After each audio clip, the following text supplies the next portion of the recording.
In the backwoods of Georgia, a husband fails to return home after visiting friends, sparking a mystery and a major manhunt. Soon, there are rumors of a love triangle, lust, lies, and deadly secrets, and a sensuous, wicked attraction.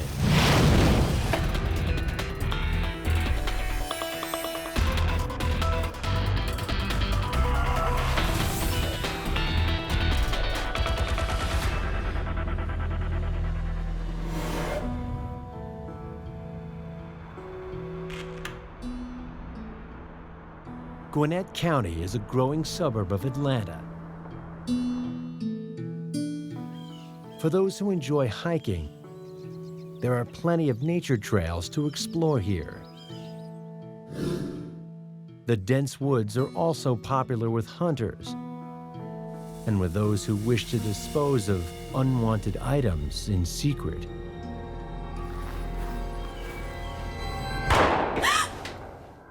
On a brisk winter morning in 1997, Doug? Kelly Gissendanner knows that something is wrong. Doug? Doug?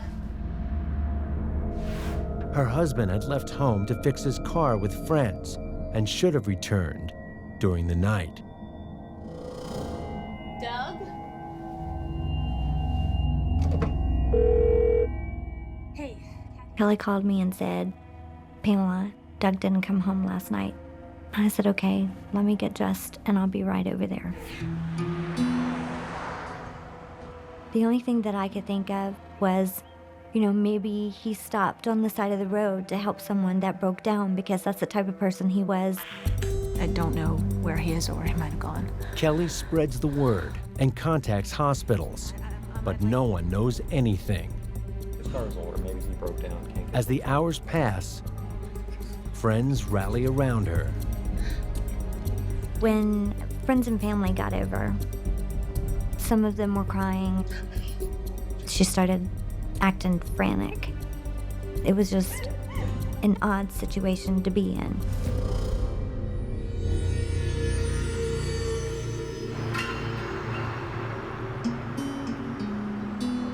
The following morning, 5 miles away, Sergeant James Bell is patrolling a private road often plagued by illegal hunters, dumpers, and teens who enjoy racing over the bumpy terrain. I come up on this car on Luke Evans Road. The way it was burned, there's the trees on the side scorched. There's a suspicious truck nearby. Put the gun on the car. Put the gun on the car. What's going on? How you doing? What are you doing here? What's going on? And I identified myself, told him who I was, and asked him, did he have permission to be here? You're not supposed to be here. I didn't know that. Right, have you know anything suspicious out here like that car right there? Do you know anything about it? No, Nothing at all. it's not mine. I don't know. I took all Very the well. pertinent information I needed and sent him away. The sergeant turns his attention back to the charred vehicle. He suspects it could be an attempt to file a bogus insurance claim, or that teenagers could have stolen the car. A license plate is badly burnt, but the VIN number is intact. Police use it to trace the official owner. He reveals the car was sold for $500 a few weeks earlier to the missing man, Doug Gissendanner. The police arrive at Kelly's home to break the news. Hi, Kelly. Hi. We've made a discovery. We have found Doug's vehicle burned in the woods. I'm thinking something really bad must have happened to Doug. How were you and Doug getting along? Fine. I asked Kelly about their relationship. She said they'd had a good marriage and they had not had any problems whatsoever. On the evening Doug vanished, Kelly reveals that she too had been out with friends, while their 3 children slept over at her mom's house. We have a couple drinks. We sit and talk, and then we decided we wanted to go dancing. But then, Kelly's mood changed. All of a sudden, out of nowhere, Kelly says, I have a really bad feeling. so we left.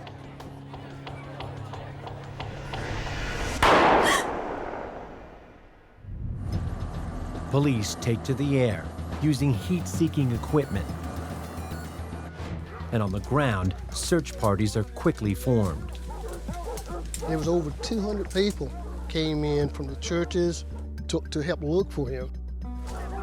It's the most awful thing we ever had to do. We backtracked, we went down every street that he would have gone down coming home. It was just long and grueling, not knowing where to exactly search for. We just searched everywhere. Investigators keep an open mind about what might have happened. We were not for sure at this point if Doug had just left or he had committed suicide or someone had harmed him in any way. We knew things were not right about Doug. Friends remain convinced that he simply wouldn't abandon his wife and family. It wasn't like Doug not to come home. He came home every night. I mean, he was a family man, and he cared for his kids. And he loved Kelly. He would have done anything for her. His father, Doug Sr., desperately travels the roads and forest tracks. The father was convinced that his son had been helping somebody on the side of the road, and that the person stole the car and ran off with the car, and that he'd be able to find his son. You know, maybe he'd be beaten up or something, but he'd be able to find him on the side of the road. Doug Sr. also knows that his son's relationship with Kelly had actually been volatile and full of incident, and urges the police to dig deeper. What they uncover is a long history of sex, rage, and manipulation that could be a motive for murder.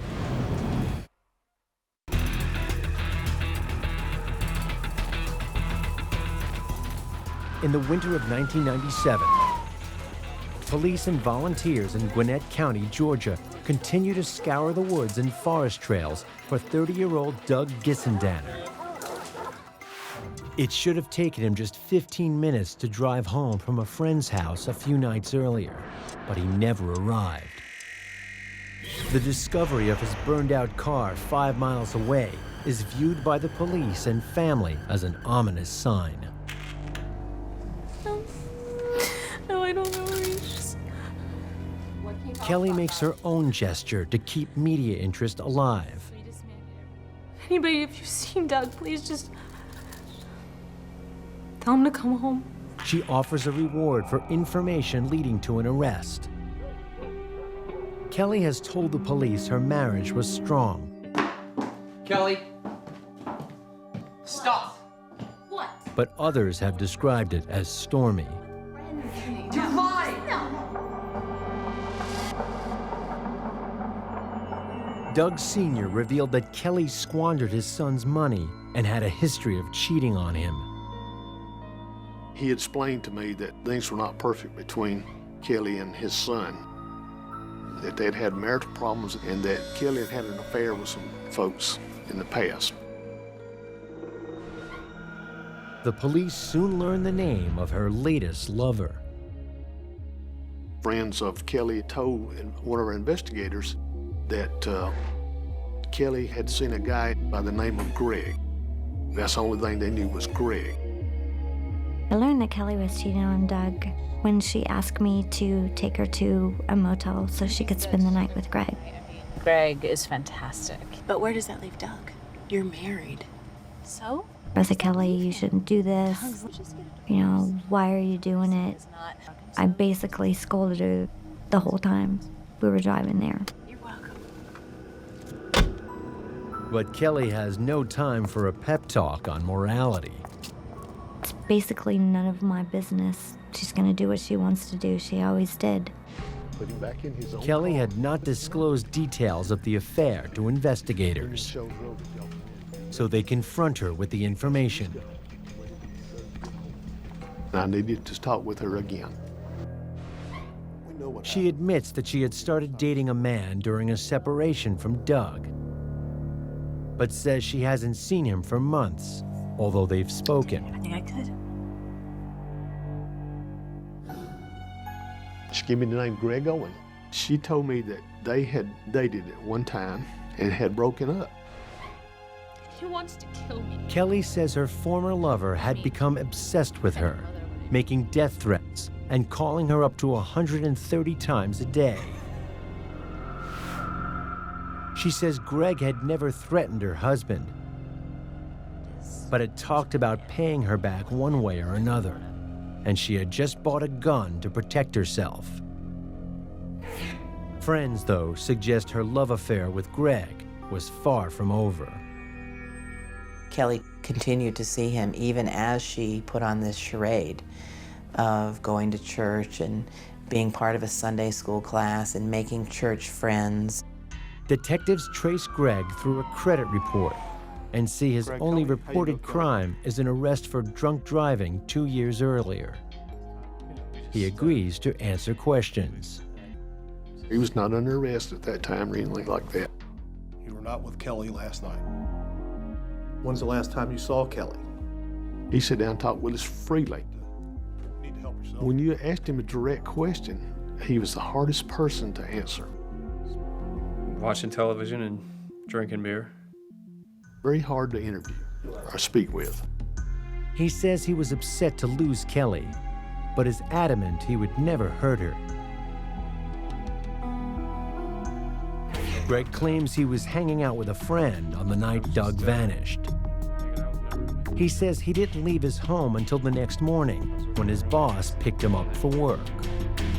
Greg's friend confirms his alibi. Meanwhile, investigators dig deeper into Kelly's past. She was born in 1968 in Lawrenceville, Georgia. Both of her parents were heavy drinkers. Kelly Gissendanner had a particularly difficult childhood. She came from a family of abuse, a lot of drinking, just chaos all the time. Then Kelly's parents divorced and her mother remarried. What happened?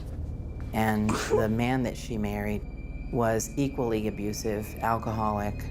You promise you find a good man. It was a cycle of violence that Kelly was exposed to as a very young child.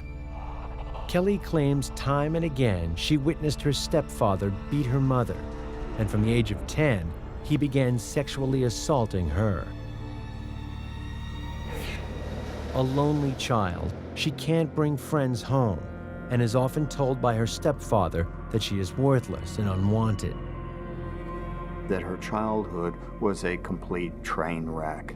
There was domestic violence, there was sexual abuse, there was all manner of complications in learning how to relate to people, learning how to manage her behavior, and everything out of her life issued from those early experiences. She learns that sex can be a powerful weapon.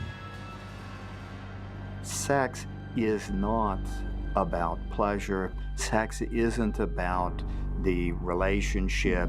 It's about the power struggle. It's about power versus subordination. It's about boundary violations. It's about getting what you want. It is an instrument to achieve something else that you want.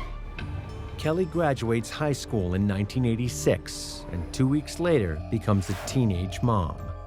But the birth of her son brings mixed emotions. She wouldn't tell anybody who the father is. She marries a boy from school, but it doesn't last. Kelly finds comfort in the arms of numerous men, always brief, superficial relationships from which she remains emotionally detached. Then, in 1989, she meets her future husband, Doug Gissendanner. Kelly and Doug met at a mutual friend's house one evening, and it seemed to be instant love. Her son, born in such difficult circumstances, binds their relationship. Doug was particularly attracted to the fact that she had a child.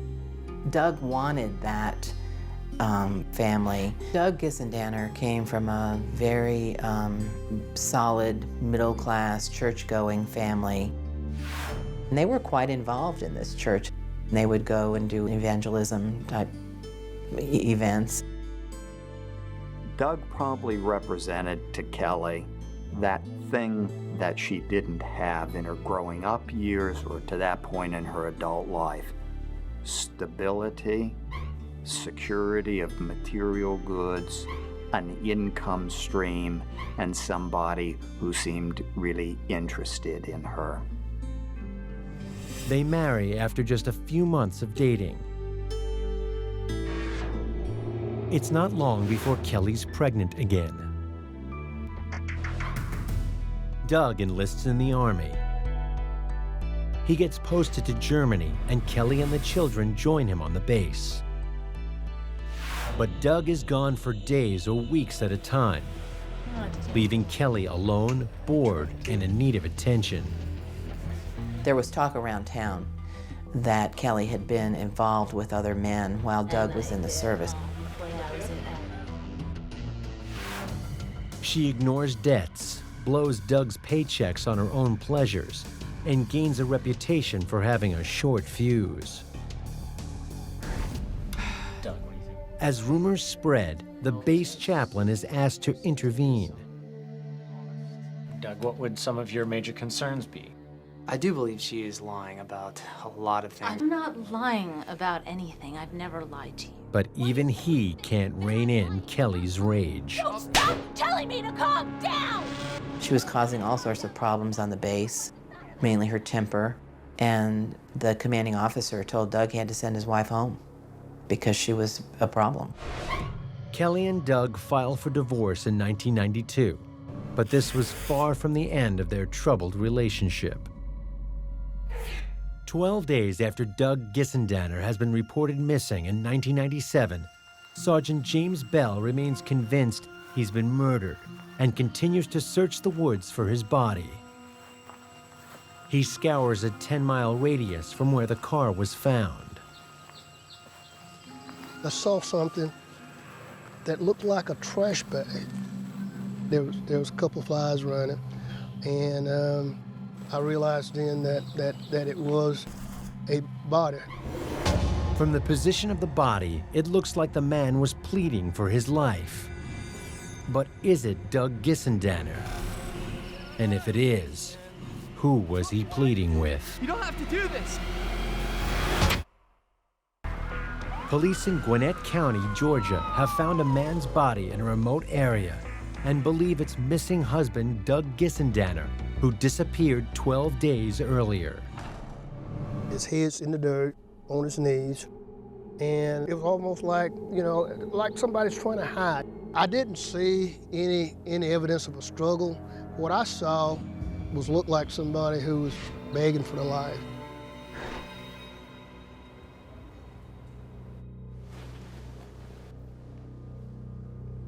I'm afraid I have some bad news. We found Doug's body.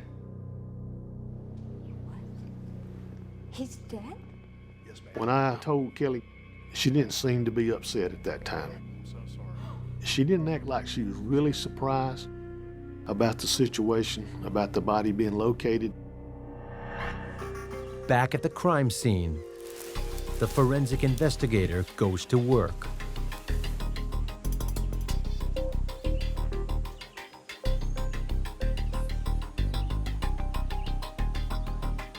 I make a 360 assessment of the area directly around the body, noting any physical evidence that may be seen by the naked eye.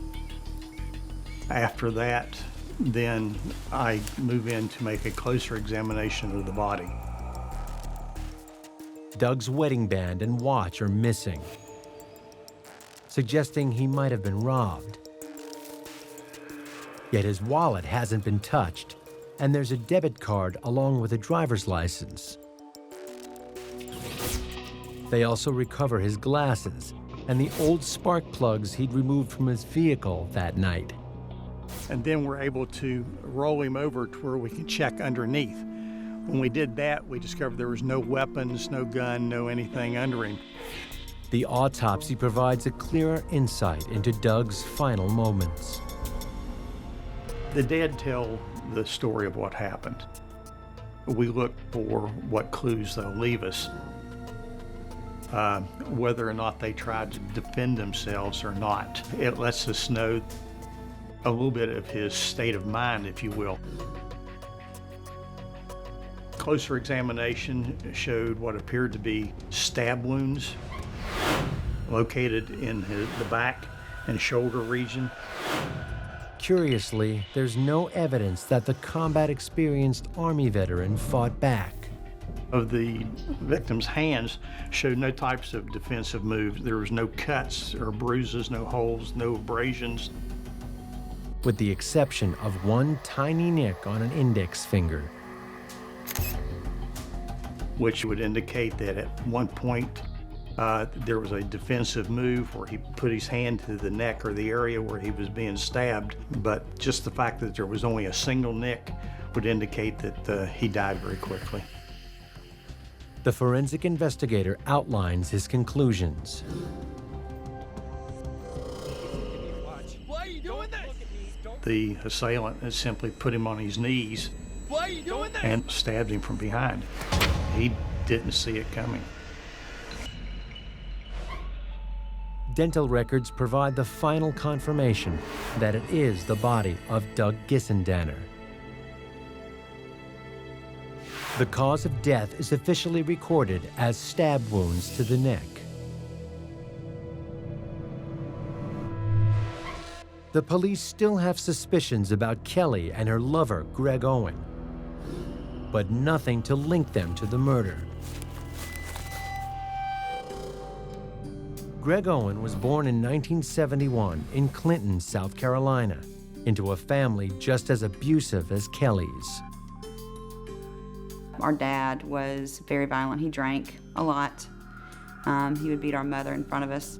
And I would always have to, grab Greg, our sister, and run out of the house and go to the neighbor's house and call the police because we never had a phone.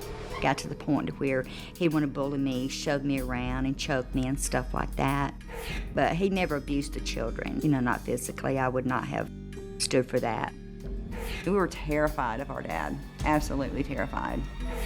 The children wear hand-me-downs, have few toys, and have nowhere permanent to call home. We moved a lot. We changed schools 18 times. Greg is very quiet. He's very shy, very laid back, very reserved. He was always a loner. Never really had a lot of friends either. I kind of think maybe Greg couldn't find a place that he belonged or that he wanted to be for some reason. He works odd jobs and lives a transient lifestyle. Hey, yeah, I am Greg.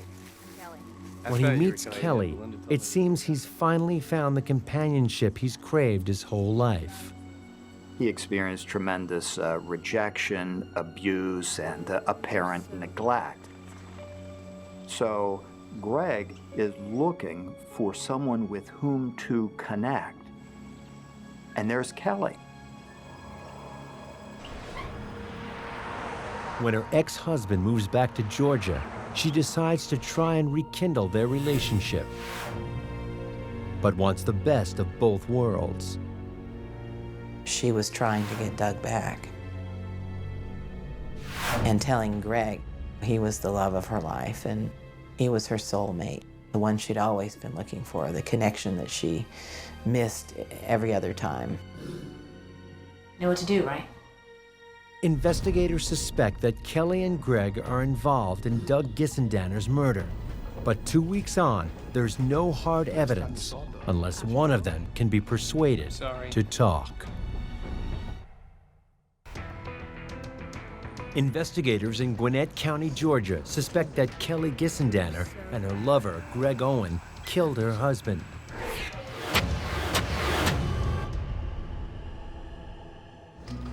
But they're struggling to prove it. In 1995, Doug returns from the Army, and he and Kelly remarry, but soon separate yet again.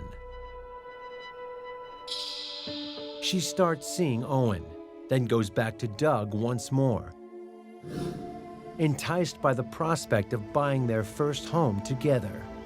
The idea that she could have a house and have this security and stability was what attracted her back into the relationship.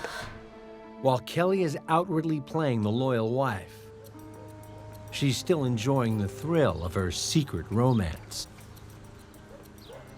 One Sunday morning, in fact, when Kelly was supposed to be in church with her children and her husband, Kelly went to an abandoned house and met Greg and had sex with him in that house. Kelly's behavior was marked substantially by her comfort level in excitement seeking, in risk taking, the kind of risk that ordinary people would be reluctant to take because of the fear of the consequence. While Doug remains oblivious to Kelly's deceit, she doesn't mind that others know. I did not like the fact that Kelly was cheating on her husband with my brother.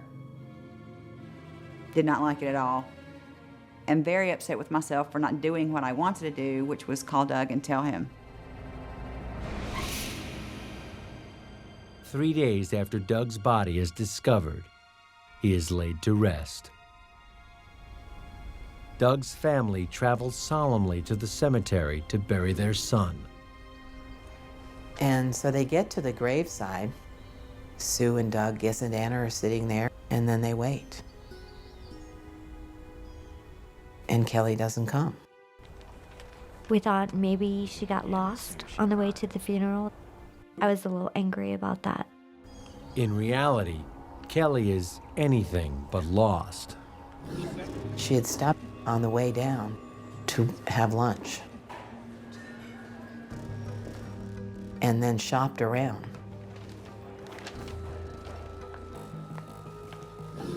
Leaving her in-laws there, waiting for an hour.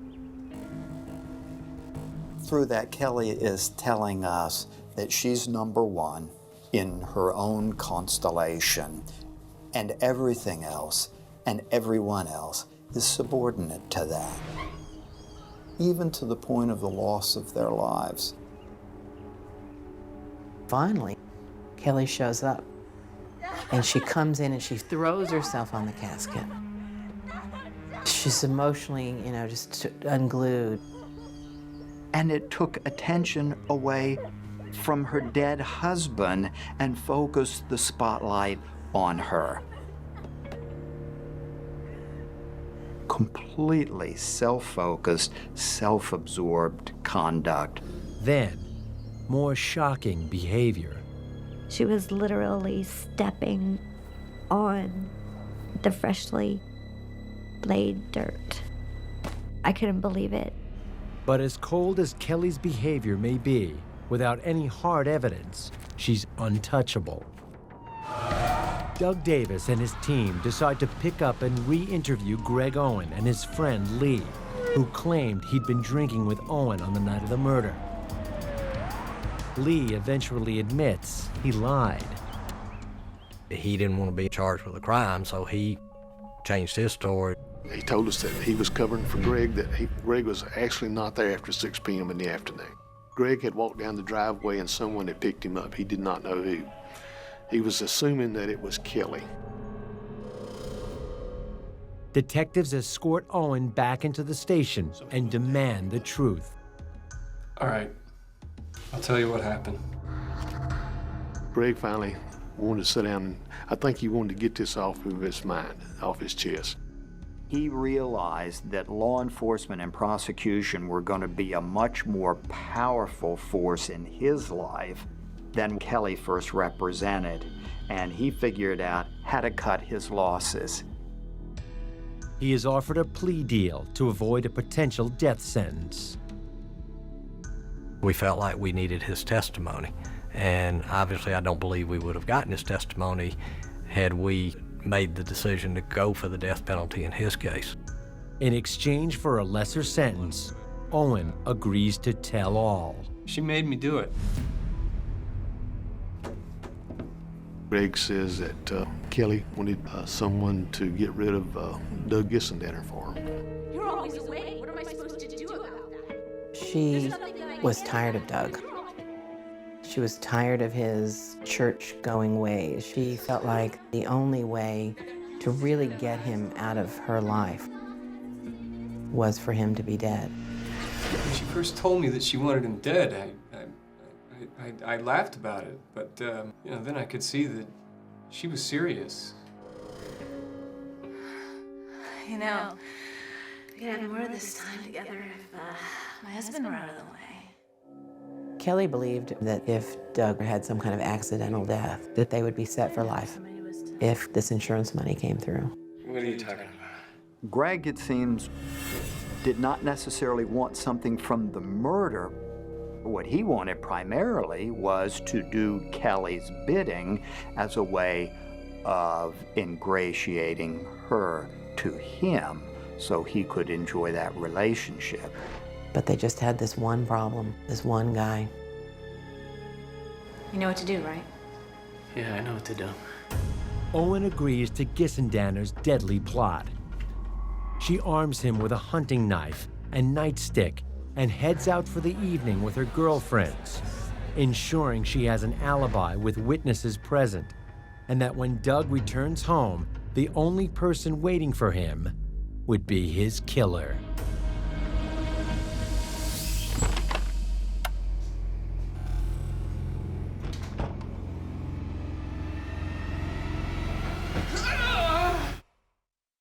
She made me do it.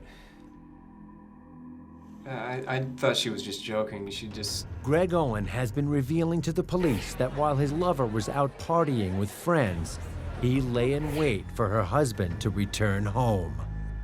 Somewhere between 10 and 10:30, 11 o'clock, Doug comes in. And Greg comes up behind him with a knife and forces him into Doug's car. They drive to a secluded spot in the forest. You don't have to do this. Keep walking and shut up! Once they got out there, he told him to walk up the hill, and he was walking behind him. Don't look at me. Don't make a sound. Get on your knees. Get on your knees. What? Look that way. Give me your watch and give me your... Why are you doing this? Don't look at me. Don't look at me. Give me your watch and your ring. Greg said that Doug basically was begging for his life and that he hit him over the back of the head or the back of the neck.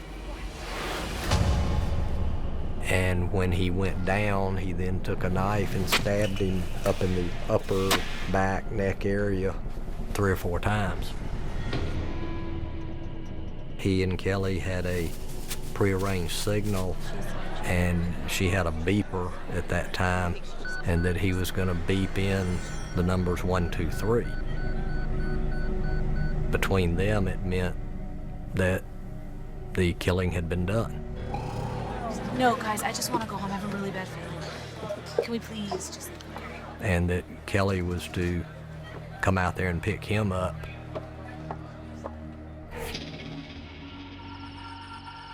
When Gissendanner arrives, she makes sure her lover has completed his deadly mission. Where's he? He's in there. Take me to him. I'm not going back in there. She wanted to go see for herself that Doug was dead. There's still one last task ahead of them. Kelly had brought gas out there, and that Greg then poured gas and set it on fire. Greg disposed of the clothes he had on at a dumpster. The knife never was found. Detectives check Owen's pager and phone records to confirm his story. In the days leading up to the murder, Gissendanner paged him 18 times and had 47 phone conversations with him. They also recover part of a tracksuit that he had kept. It has blood on it, which DNA tests confirm is from both Owen and Doug. 18 days after Doug's murder, police finally arrest his wife. Her demeanor was very nonchalant. She didn't seem to be that very upset to me. Greg's such a liar, he'll say anything. Kelly has a new version of events. She claims Owen asked her to pick him up that night, admitted he had beaten Doug, and would kill her if she said anything. Investigators don't believe her. Both are charged with murder, felony murder, and possession of a knife during the commission of a felony. In December 1997, Greg Owen pleads guilty to all charges and receives a sentence of 25 years to life. He was obviously willing to do anything for Kelly to set up a life of their own without Doug in the picture. Obviously, he was willing to kill Doug to do that. And I think that was the entire reason he did it, was for love. For what he said he did, I think that that's what he deserved. Kelly Gissendanner is offered the same plea deal, but decides to take her chances. In November 1998, she goes on trial in Lawrenceville, Georgia. The defendant in this case is proved to be a desperate, evil woman. That's what evil looks like. Kelly's friend, Pamela Kogut, is due to testify against her. Kelly hatches a plot to try to stop that from happening. We found out that Kelly Gissendanner was willing to pay a certain amount of money to have Pamela Kogut killed so that she couldn't testify. The night that I was to testify, Mr. Wiley had told me that she had put a contract out on my life. That's the most devastating and scariest thing that you could ever hear in your whole entire life. Pamela's most damning testimony relates to a phone conversation with Kelly following her arrest. She called me from jail and she said, "Pamela, I did it." I said, "What?" And she said, "I did it." And I said, "No, you didn't." "No, you didn't." She said, "Yes, I did." And then she said, "I can't talk anymore. The phones are bugged." Finally, the star witness, Greg Owen, tells the jury how he killed at her command. Kelly's defense team tries to lay all the blame on Greg.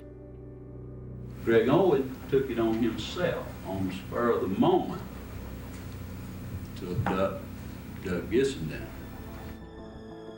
They question how he was able to overpower Doug, a bigger man with military training.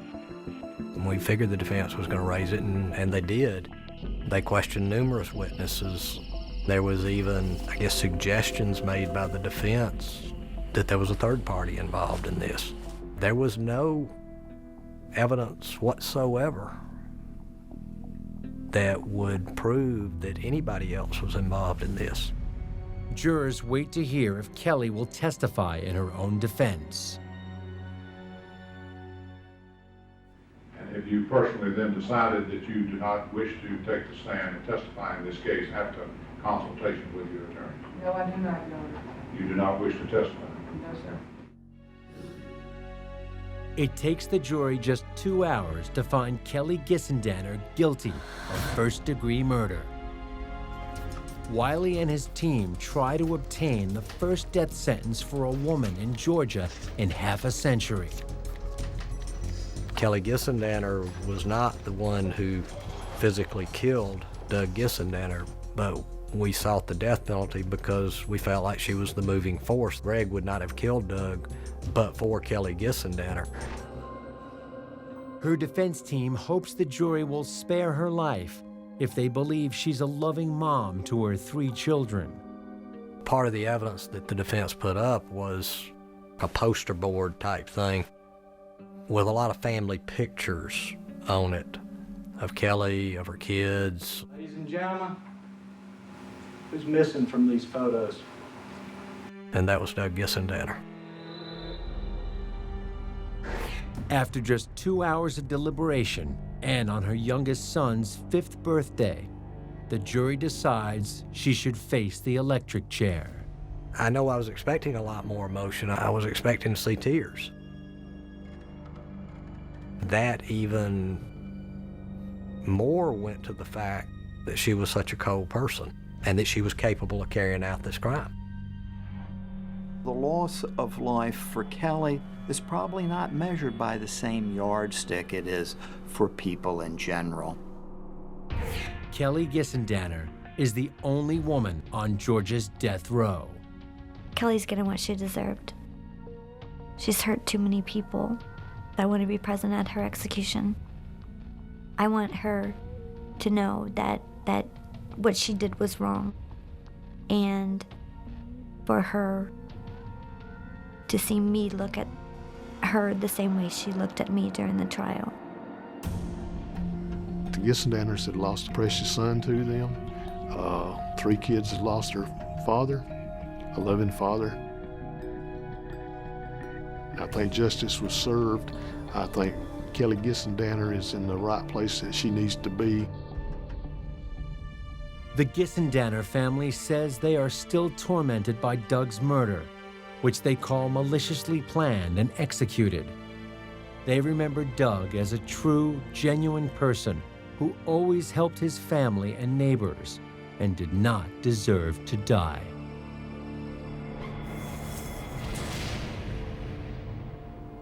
The wicked attraction between Greg and Kelly. Kelly saw Greg as somebody who was going to help her achieve her own end, someone she could manipulate, somebody who wasn't going to hold her accountable.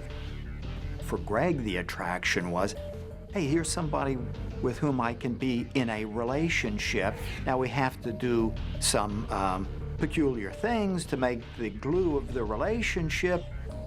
Hey, but why not? Because life is full of risks anyway.